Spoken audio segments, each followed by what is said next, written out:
d'une plus grande solidarité de la communauté internationale vis-à-vis des pays du Sahel en proie au terrorisme et appelle à un renforcement de la coopération entre les États membres. Les détails avec Issia Kanana. Cette 15e session de la conférence de l'Union des parlementaires des États membres de l'Organisation de la coopération islamique UPCI s'achève sur une déclaration dite de Ouagadougou. Les pays membres de l'UPCI réitèrent leur attachement aux principes fondateurs de l'Organisation de la coopération islamique. Ils réaffirment leur détermination à poursuivre la contribution positive et efficiente au développement des actions de l'Organisation des Nations Unies. L'UPCI souligne par ailleurs la nécessité et l'urgence d'une plus grande solidarité de la communauté internationale vis-à-vis des pays du Sahel qui font face au terrorisme et à une insécurité sans précédent. Tout en saluant les efforts déployés par les gouvernements du Burkina Faso, du Mali, du Niger et du Tchad dans la lutte contre le terrorisme, les parlementaires de la coopération islamique appellent à une solidarité internationale plus forte et à plus d'actions vis-à-vis de ces pays dont les populations subissent les effets néfastes du terrorisme, compromettant ainsi leurs efforts de développement.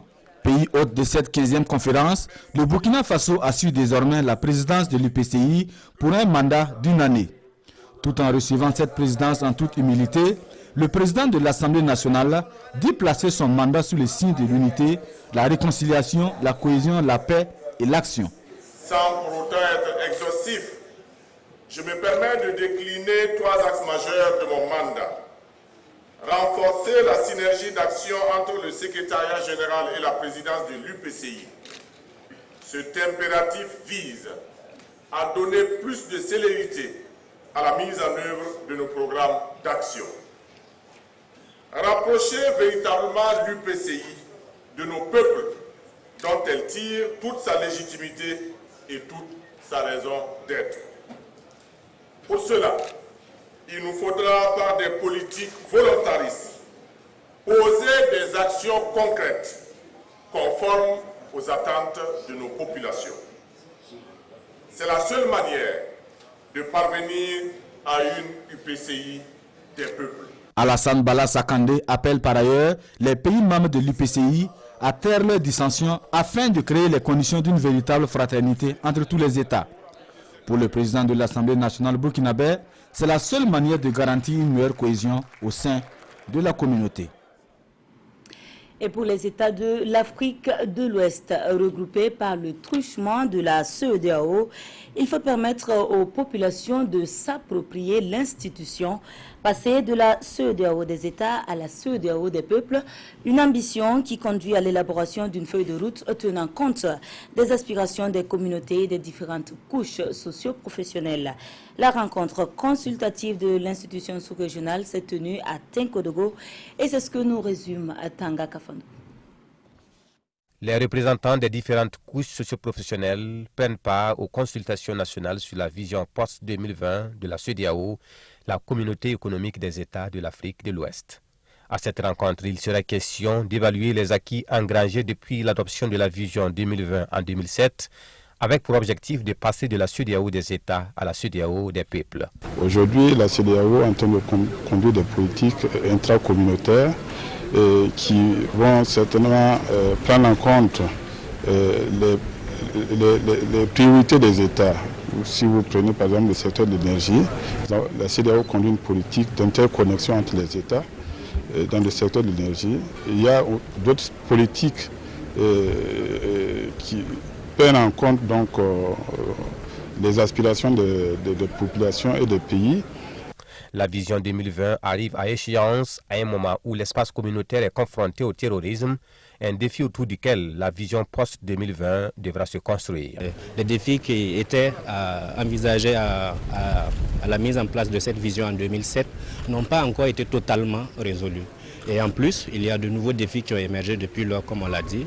Et je sais que vous pensez spécifiquement au terrorisme, qui est un des grands défis du moment. En septembre dernier, il y a eu un sommet sur le terrorisme à Ouagadougou, qui a pris une très grande décision, qui est de mobiliser davantage de ressources propres pour contribuer à la lutte contre le terrorisme. Et en décembre dernier, le 21, il y a un plan d'action qui a été adopté pour la période de 2020 à 2024. La rencontre de Tenkodougou vient après celle tenue la semaine dernière à Bobo-Dioulasso et les résultats de ces consultations se présentent comme les aspirations des communautés, des aspirations à prendre en compte dans les différentes sphères décisionnelles.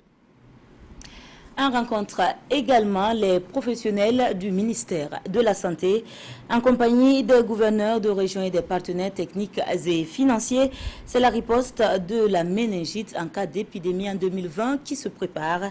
Réunis en atelier, les différents acteurs s'informent avant l'étape terrain. Voyons cela avec Idrissa Ouarga et Isia Kanana. Pareil à une éventuelle épidémie au Burkina Faso, surtout celle de la méningite. C'est tout l'enjeu de cette rencontre. Réunis à Ouagadougou, gouverneurs de région, professionnels de la santé, partenaires techniques et financiers, s'approprient ici le plan de riposte de la saison épidémique 2020 au Burkina Faso. Le plan de réponse à une éventuelle épidémie a été adopté au Conseil des ministres le 8 janvier et ce plan sera également présenté, que les gens sachent qu'est-ce qu'on a mis dans le plan, qu'est-ce que chaque acteur doit faire afin que s'il y a une épidémie, que la riposte puisse être coordonnée. Parce que également, il faut viser non seulement l'appropriation et le fait aussi de savoir qui fait quoi.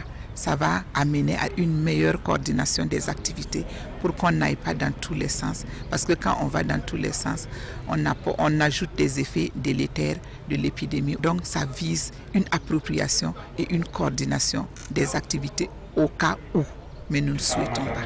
L'objectif affiché est clair, asseoir les bases d'une bonne gestion de la saison épidémique 2020 en général et surtout celle de la méningite en particulier. Mais en attendant, le département de la santé et ses partenaires récompensent ici les meilleurs utilisateurs de la plateforme e-surveillance de la méningite, un système informatisé de gestion des données de la surveillance épidémiologique. Les 3 meilleurs districts sanitaires, les 2 meilleurs centres hospitaliers régionaux, le meilleur laboratoire au niveau national, reçoivent ainsi des prix composés des trophées et des sommes allant de 150 000 à 500 000 francs CFA. Et l'association Boudiam, qui est désormais bénéficiaire d'un centre de formation professionnelle. Il est basé à Saponé, c'est un don de l'association allemande For der Kreis. Boudiam, à son tour, sollicite du ministère de la Jeunesse un accompagnement, notamment dans la gestion du centre. Le témoignage de la cérémonie de rétrocession avec Olopoda. C'est fait. Le centre de formation professionnelle de Saponé devient désormais la propriété du ministère de la Jeunesse et de la promotion de l'entrepreneuriat des jeunes. L'accord de rétrocession signé ce jour lui confère le plein pouvoir de la gestion du dit centre. Nous avons signé donc un partenariat qui nous oblige à trouver donc des enseignants et à encadrer donc le centre pendant au minimum 5 ans.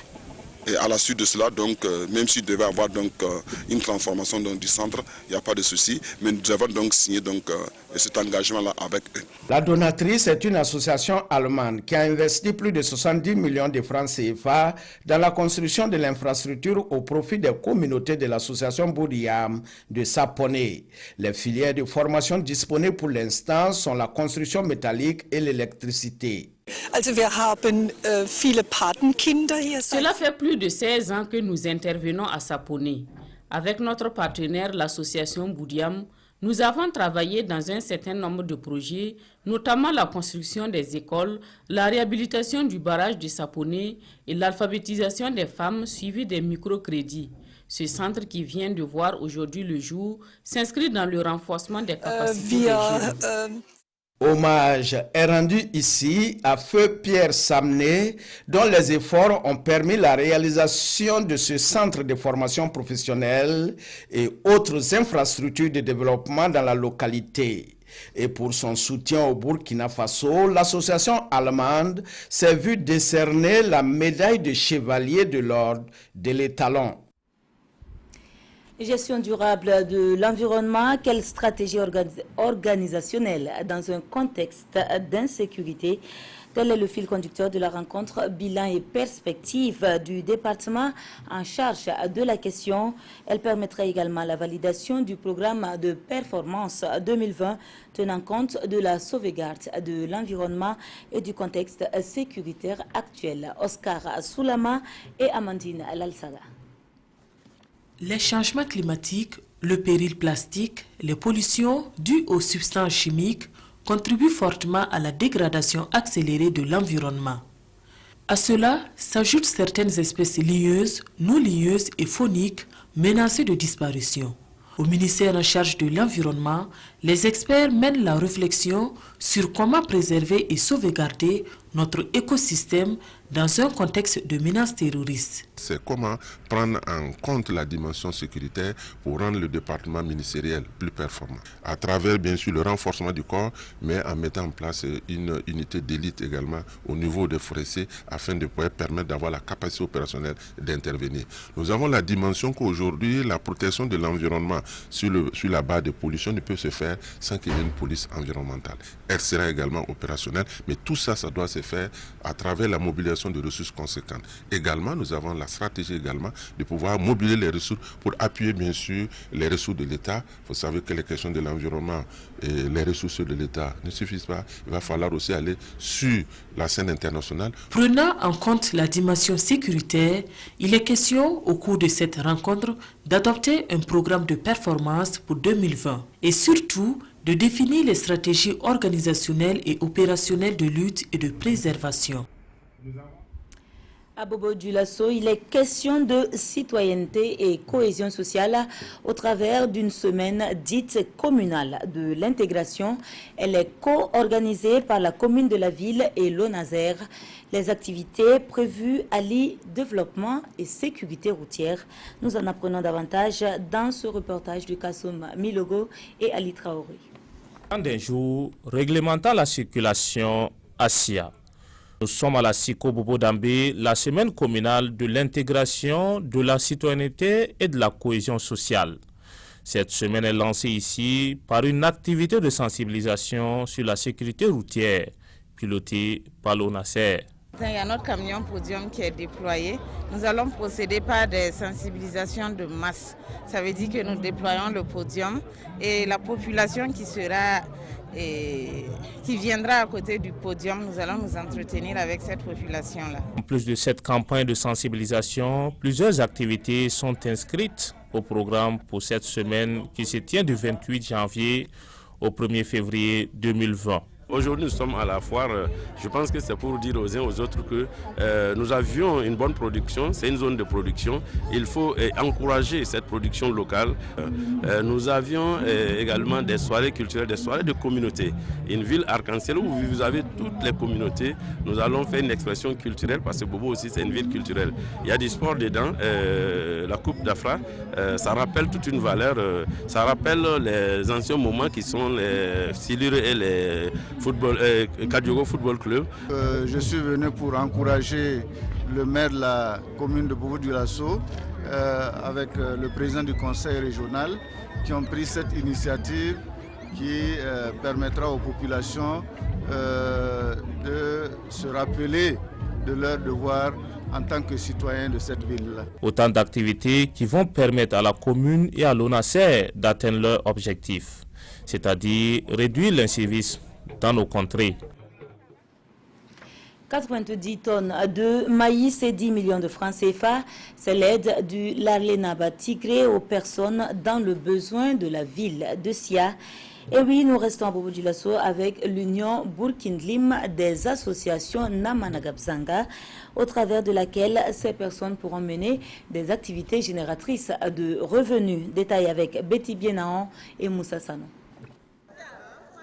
L'Union Burkine des associations Namanzanga est dans la joie. Près de 90 tonnes de maïs et une enveloppe de 10 millions de francs CFA. C'est le don que des membres de cette structure reçoivent ce lundi 27 janvier 2020.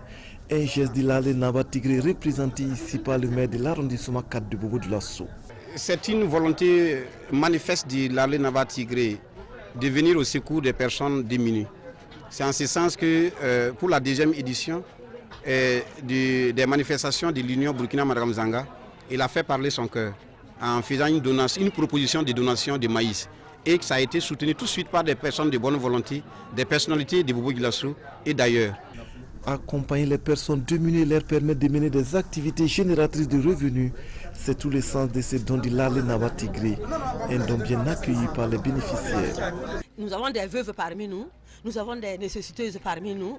Il y a des femmes parmi nous même qui demandent une seule fois par jour. Nous disons merci infiniment au Lalé Naba qui ne se fatigue jamais, qui est tout le temps à nos côtés, jour et nuit, qui vient tout le temps à notre secours quand on a besoin de lui. Franchement, les femmes sont débordées de joie.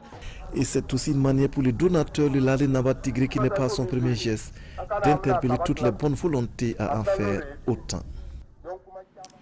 Il est aussi Naba ou chef coutumier. Son règne s'exerce à Waiguia et il marque une halte pour son Napoussoum 2020. Le Napoussoum, c'est cette fête coutumière encore appelée fête des récoltes. C'est aussi un grand moment de raffermissement des liens entre les populations et les autorités locales.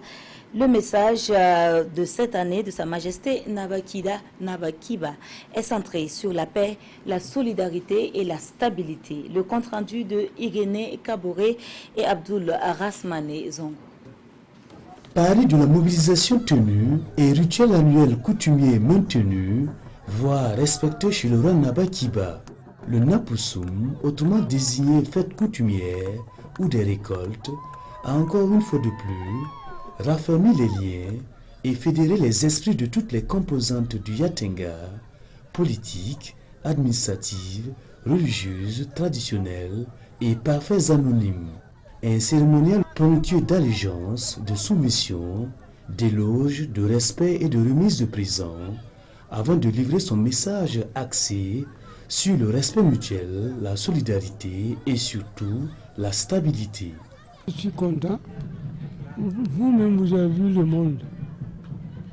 C'est la coutume. Nous voulons que ça continue. Nous voulons que tout le monde soit uni. Et puis s'entendre. Et que la guerre qui est dans notre pays cesse. Que Dieu nous donne une bonne pluie, une bonne récolte. Et empêcher que les maladies ne viennent ici. C'est ce que nous voulons et ce que nous demandons. L'acte 1 du Napoussoum s'est déroulé plus tôt dans la matinée dans la cour de Widi Naba, ici à l'image, et qui occupe en quelque sorte les fonctions de premier ministre du roi Nabakiba. Là-bas a débuté la convergence d'un public indifférencié et à son paroxysme fait place en début d'après-midi à une longue procession en direction de la résidence royale de Nabakiba, un des représentants des 5 grandes entités territoriales du Burkina Faso. Le paysage musical burkinabé s'agrandit avec l'arrivée de Danva Kani. Il s'agit de la dernière sortie de l'artiste musicien Bakary Dembélé. L'album, le 9e de l'auteur, comporte 10 titres et se veut un hommage à la paix et un moyen de lutte contre certains fléaux. La soirée de dédicace est intervenue ce 26 janvier sous le regard de Yves Rwamba et Karim Ouetraoui. C'est un album composé de 10 titres intitulés Danva Kani que l'artiste Bakary Dembélé a présenté aux mélomanes ici dans la cité de Bangui. Après la sortie de son dernier album D12 Saint en 2014 qui a connu un succès, l'artiste est de retour sur la scène musicale avec ce nouvel album. Chanté en dioula, en boamou et en français, l'album aborde comme thème la paix et la consommation de l'alcool, entre autres. Danva Kani, c'est une chanson que j'ai composée pour rendre hommage à un grand producteur de la boucle de Mouhoun, en fait, qui s'appelle Bikaba Kani, qui est affectueusement appelé Danva Kani. Danva Kani en boamou, ça veut dire grand cultivateur. Le Ouényami, qui me pousse. Ça, c'est une chanson qui lutte contre les alcools frelatés. Et il y a ce que j'ai appelé le meeting du camarade président. Le meeting du camarade président rappelle un peu l'ambiance des meetings de Thomas Sankara sous la Révolution. Bakary Dembélé a un style musical qui lui est propre. Il associe le traditionnel au moderne. J'ai rompu avec les habitudes de certains qui font la musique et qui mettent la voix de Thomas Sankara. Le 19 octobre 1987, j'ai prié pour lui afin qu'un jour je puisse le sortir de la tombe et le faire parler. Et je suis très content, je crois que c'est ce que j'ai pu faire aujourd'hui. À cette occasion, plusieurs artistes musiciens sont venus apporter leur soutien à Bakary Dembélé. L'homme du Tianhoun invite surtout les jeunes artistes à s'identifier à un instrument de musique traditionnelle afin de valoriser notre patrimoine culturel. Le coronavirus, on en reparle cette fois-ci sous l'angle de l'urgence internationale. La qualification est apportée par l'OMS au moment où la Grande-Bretagne et l'Italie sont aussi touchées. Les États-Unis signalent également pour la première fois la contagion du virus d'une personne à une autre directement sur leur sol. Pendant près de 12 heures, les 7000 passagers de ce bateau de croisière sont restés coincés dans ce port italien près de Rome. En cause, un couple chinois dont l'épouse présentait les symptômes du coronavirus. Après des tests qui se sont avérés finalement négatifs, les passagers ont été autorisés à débarquer jeudi soir. Dans le même temps, le gouvernement italien a annoncé la confirmation de 2 cas de coronavirus dans le pays, les premiers depuis le début de l'épidémie. Conséquence, tous les vols à destination et en provenance de Chine ont été suspendus par Rome. 4 pays européens sont désormais touchés par le coronavirus. La France a annoncé un 6e cas jeudi soir. Les États-Unis ont signalé pour la première fois la contagion du virus d'une personne à une autre. Des dizaines de compagnies ont suspendu leurs lignes aériennes avec la Chine continentale, notamment British Airways, Iberia, Air France et KLM. Certains pays européens ont commencé à envoyer des avions de ligne dans la zone de Wuhan, épicentre du coronavirus. Sur ces images, des citoyens français sont évacués de Wuhan. Ils sont arrivés ce vendredi sur la base militaire d'Istres et doivent être placés en quarantaine. La Russie, qui vient d'annoncer 2 premiers cas confirmés sur son territoire, a décidé de fermer ses 4600 km de frontières terrestres. Le Kazakhstan a suspendu les liaisons de bus et de trains avec Pékin. Face à l'ampleur de la crise, l'OMS a relevé son niveau d'alerte. Je déclare une urgence de santé publique de portée internationale concernant l'épidémie mondiale du nouveau coronavirus. La principale raison de cette déclaration n'est pas l'épidémie en Chine, mais plutôt ce qui se passe dans d'autres pays. Notre plus grande préoccupation est le potentiel de propagation du virus dans les pays où les systèmes de santé sont plus faibles.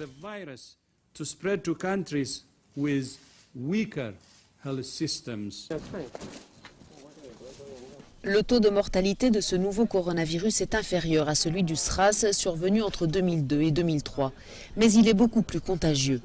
Le dernier bilan, ce vendredi matin, faisait état de 213 morts en Chine. En bref, après des mois de débats au Royaume-Uni, l'accord de retrait a finalement été adopté par le Parlement britannique et signé par Boris Johnson. Mais l'incertitude est totale sur les modalités de sortie. Officiellement, le pays quitte l'Union européenne ce soir même à 23 h. Et juste après ce journal, vous pourrez suivre votre émission sur la brèche avec Jean-Emmanuel Ouedraogo. Il reçoit ce jour l'ancien chef d'État burkinabé Jean-Baptiste Ouedraogo. Avec lui, il sera question de son ouvrage « À ma part de vérité » qui fait actuellement polémique. Nous vous invitons à suivre un extrait de l'émission. Dans ce livre, moi j'ai voulu faire la critique de ma propre gestion. Mais ma gestion était liée à celle de Thomas Sankara sous le CSP. C'est tout à fait normal que je parle de lui. Et que les obstacles, les difficultés qui ont surgi entre lui et moi, je dois les relater. Mais moi, je ne fais pas le procès de Thomas Sankara. La révolution n'a pas été que rose. Donc, permettez quand même à ceux qui en ont souffert d'en parler. Ça, c'est ma surprise. Mon incompréhension maintenant, c'est le fait qu'il y ait une telle levée de bouclier dans un pays où les libertés, où la démocratie sont théoriquement garanties, où j'ai le droit à la parole, j'ai le droit de manifester ma propre pensée. Ou bien on est encore à l'ère de la pensée unique. Voilà, entretien spécial avec Jean-Baptiste Ouedraogo, c'est tout à l'heure sous le coup de 21 h En bref, et en sport, sachez que l'international burkinabé de 20 ans, Edmond Tapsoba, a paraphé cet après-midi un contrat de 5 ans avec le club allemand, le Bayern Leverkusen. Le montant du transfert est estimé à 20 millions d'euros et sa clause libératoire à 70 millions. L'ancien défenseur de Salitas devient ainsi le Burkinabé le plus cher de l'histoire.